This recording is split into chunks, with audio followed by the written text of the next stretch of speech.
Hi everybody. So listen, I was on a first lesson with a new student this week. Now, not a brand new student to driving, just new to me. He had already done all his 12 EDT lessons elsewhere.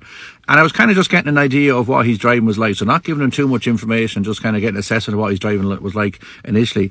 And we came to traffic lights and he wasn't pulling up the handbrake. And I was saying, okay, I'll make a mental note of that. And when we pull in, I go through why he should be using his handbrake.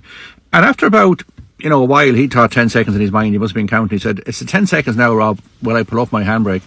And I did the same thing with one of my students today now, who would have done all our EDT with me. And we stopped at traffic lights. And I was saying to her afterwards, you didn't use your handbrake there. You should have probably pulled it up. And she said, I was waiting for the 10 seconds. So, yeah, if a pause becomes a stop, that's what we say on lessons. So if you're paused somewhere, if you're only stopped somewhere for a second or two or a couple of seconds and moving off, and you're not on a hill, there's not a risk of the car rolling backwards, you don't have to use your handbrake. But if you're stopped somewhere for an extended period, that's what they call it on the driving test, you would pull up your handbrake. Now, as a rule, we kind of say 10 seconds. Now, what I would do is, if you're stopped at a red light, I would pull up your handbrake straight away, no matter where you are in the queue. If you're going to be sitting there counting to 10 seconds, you're just distracting yourself trying to decide, do I pull up the handbrake, and maybe you might miss the lights changing, or there's a chance you might forget.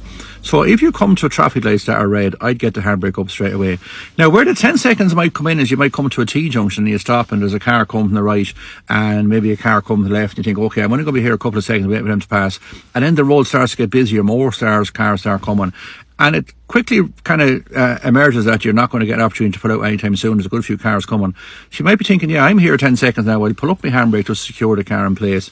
So you can probably assume that if you stop at a red light, you're definitely going to be there for 10 seconds. Now, if you stop at traffic lights and you pull up your handbrake and after 5 seconds the lights go green and you move off again, the driving tester's not going to give you a fault for using the handbrake. But, I'd just pull it up straight away. I wouldn't be doing this thing where you have to count to 10 seconds and then pull up the handbrake. You're just making a bit more work for yourself than you need. Thanks for listening.